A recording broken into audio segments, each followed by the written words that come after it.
There's a huge narrative in Scripture of immigration. That's all they do in the New Testament. They're migrating. I just feel like a lot of what you're talking about was established when there weren't all the other complications that now come along with it. We're talking about Scripture that was written before all the things that we're having, byproducts of decisions and what people are doing weren't even within consideration back then. And I think that's why it's becoming an issue. I agree with what you're saying. So here's my question then. All right, top 2. One is Christianity left or right. Again, Andy Suggs, your theological position, your spiritual position is? I would say Gnostic. Gnostic. Yeah. And I am the been a pastor for vocational pastor for over 2 decades. 2 friends having fun, talking about issues, and we thought it'd be cool to record a discussion on the political issues. What I did was I went and did a little bit of search, found on diffin.com basic breakdowns of what left and right are. According to them, these political issues come down to several different categories, which I'm going to read through, and then we're going to tackle them in 2 different categories. I broke them into 2 sections, personal and social. I know that they can be much more broad than that, but this just is how we're trying to organize the talk. So personal, these 3: abortion, gay rights, and the economy. Those 3. And then on social issues, some people may feel that they're more personal, but these are just things that seem to be typically broader in scope. Education, gun rights, voter ID, immigration, healthcare, and environment. Now, we're going to tackle all 9 when we talk about the right, but diffin.com breaks them down uniquely for left and for right, personal and social. So here's what the challenge for us. Okay. To talk about these 9 categories in these 2 ways. Are they Christian?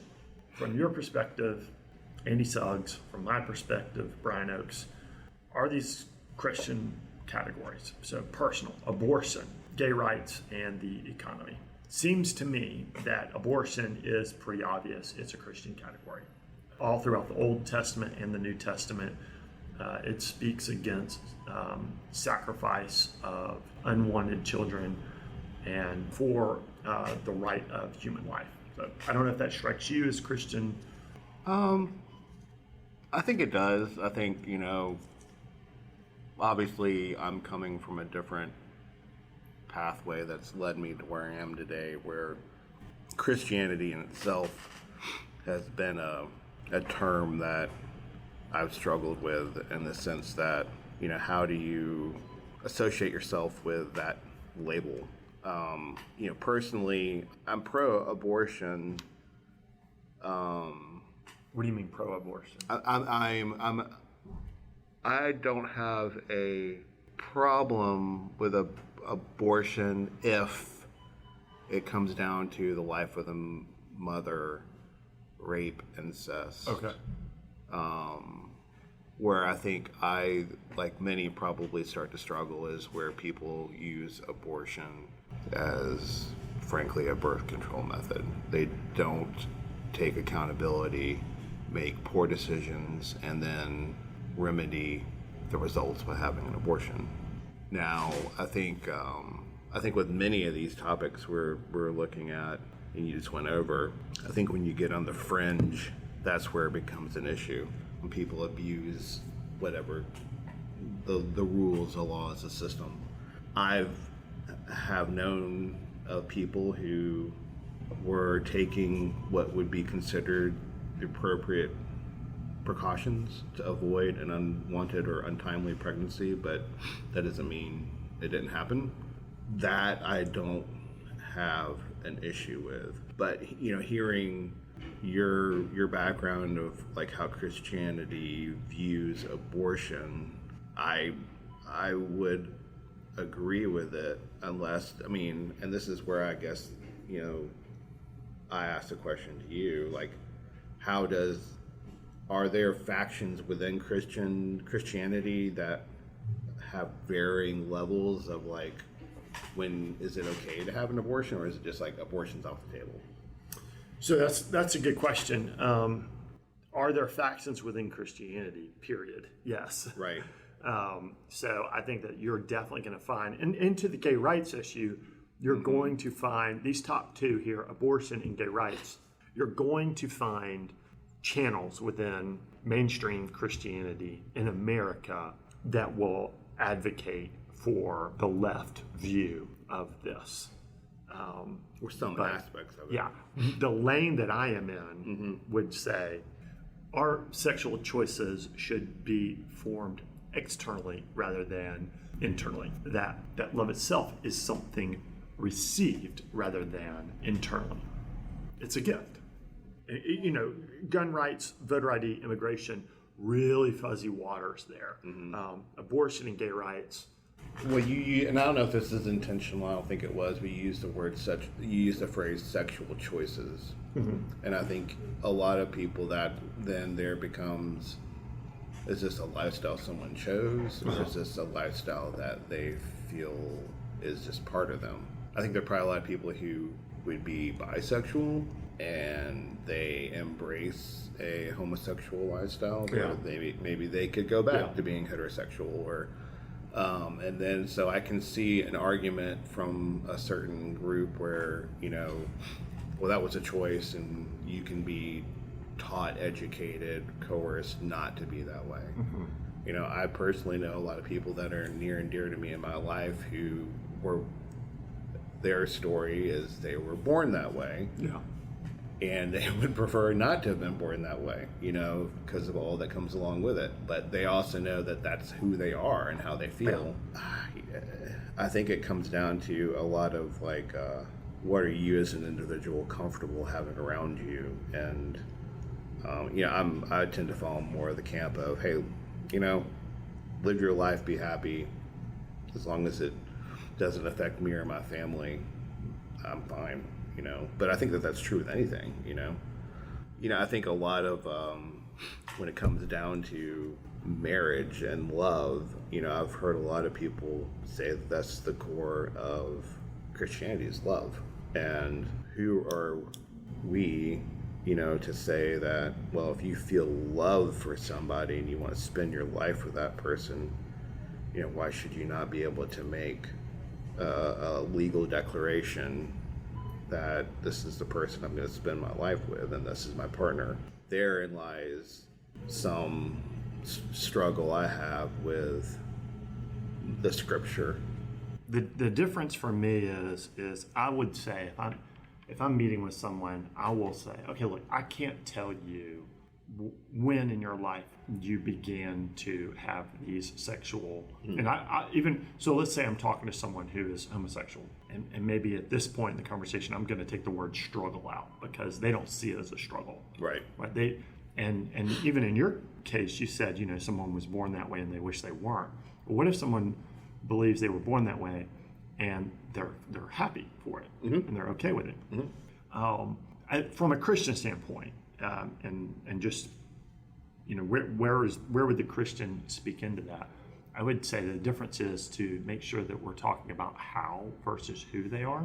That I would say that it is a choice of how you live your life rather than who. So to give that a little bit of clarity, I'm heterosexual and I have heterosexual desires and choose to live in a monogamous relationship. So in that monogamous relationship goes against my born heterosexual desires. And the only reason I do that is submission. I believe that God has called me to restrain my sexuality against my impulses. So how I live is different than my own personal inclinations because I believe that Jesus has called me to such and such a lifestyle. And I would just say the same thing to a homosexual is that Jesus gets to have authority over your sexuality, and that requires submission. And then I would also say, like, yes, you could love someone, but from a Christian standpoint, the way you know you love someone is if you're drawing them to Jesus. That's just from a Christian standpoint. Sure. So Sure. how do we address that? And I mean, you could talk on this for a long time. It'd be cool to do a deep dive into that. But Oh gosh. Yeah. okay, the economy, distribution of wealth. Did you have any more comments you want to make on the abortion? No. All right. Yeah, I think we could have gone down that for Yeah. a couple hours, but Economy, distribution of wealth, larger government regulation on social programs and business from a left perspective. Mm-hmm. The first part, distribution of wealth, sounds pretty Christian to me. yeah. I mean, there's pretty clear passages where it's like, people didn't hoard their stuff. Some guy didn't have, 40 barns full of hay and his neighbor was starving. Mm-hmm. It actually is pretty clear, harshly, woe to you who have sold the needy for a pair of sandals. If you have 2 tunics and your neighbor has none, give him one. And that's where I think it comes back to my perspective is I don't, again, like, who in their right mind is a decent human being is not going to want to help somebody who's truly in need? Take all the but did they really need it or all that stuff? Yeah. Take that out, just flatline Right. what you just said. Yeah, and I completely agree. But I think where Love it your neighbor as becomes yourself. Yeah, but I think where it becomes an issue is the people who just leverage the system to their benefit rather than be accountable for the choices they made. Which Christianity actually says, still love them. And I think you can love them, but to the detriment of your own family, and that is That's where it gets tricky because you Right. have stewardship in your own world. right, exactly. So when I'm trying to provide for my family and lay the foundation for a better world moving forward, leave our world in a better place, that's where I think, in my opinion, the right comes into play. Like, because then they're like, no. Yeah. You're out there spending all your time on the streets begging for money, and you haven't tried once to go on, get a job somewhere or whatever, And that's where, unfortunately, I don't think, I think there's an element of control here. I think from both sides, but speaking from... That was a big one in Talk 1. Control came clear. Yeah, so I think where, the left on this, the economy, they're making I'm going to make a blanket statement here, but they're making the assumption that everybody has good intentions and, is doing their part. And unfortunately, that's not the case. I think, and we're trying to judge people. And that ultimately is, I think we even talked about this in the first section, is like, it comes down to judging others. Are you doing everything you can? Are you being a good person? Are you really making an effort? Or are you leveraging and abusing the system that we've set up? And I feel like that's, if it's a left or right issue, I think the right wants to control or set boundaries, whereas the left is probably more embracing and accommodating, if you want to call it. And unfortunately, you hear the outliers of the people who abuse the system and abuse the law, but it goes both ways. There are the people who we're going to get into later, like gun rights. There are people who leverage our laws to say, well, I'm entitled to have this machine gun that there's really no need for you to have,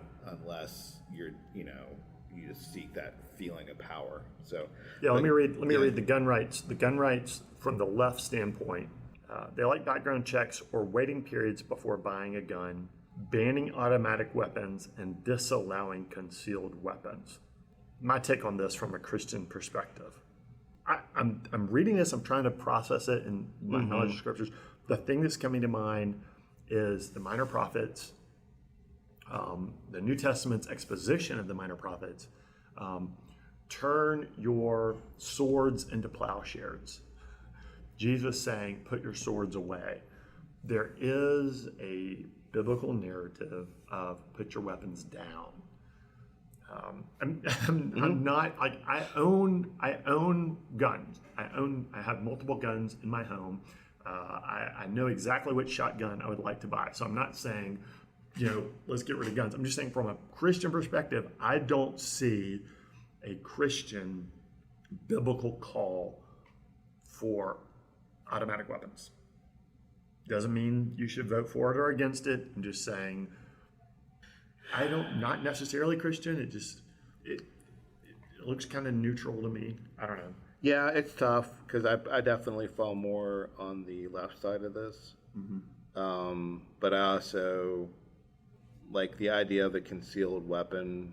If you've gone through the proper training and channels and are licensed, then I personally don't have a problem with that. Yeah.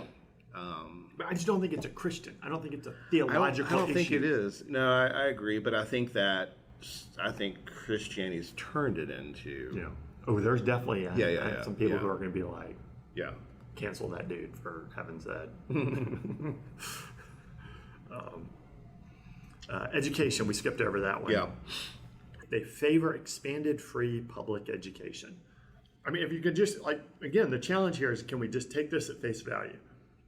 Would the scriptures support free public education? It sounds like a pretty educational, Jesus is teaching people, right. Don't hinder the children from coming to me. That strikes me as Christian.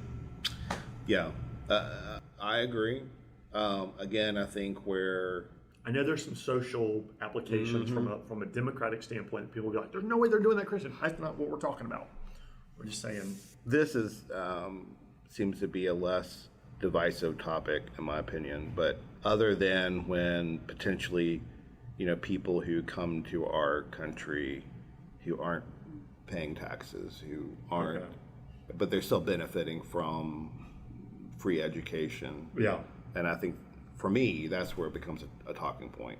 You're in our country illegally, you haven't gone through the proper channels, and you're benefiting from the money that, taxpayers in the U.S. have paid to fund these educational opportunities. Yeah. To me, that's when it starts to become a problem. Yeah, at the same time, Christianity says, bring in the outsider, bring in the stranger, bring in the alien, the sojourner. There's a huge narrative in Scripture of immigration. That's all they do in the New Testament. They're migrating. I just feel like a lot of what you're talking about was established when there weren't all the other complications that now come along with it. We're talking about Scripture that was written before all the things that we're having, byproducts of decisions and what people are doing weren't even within consideration back then.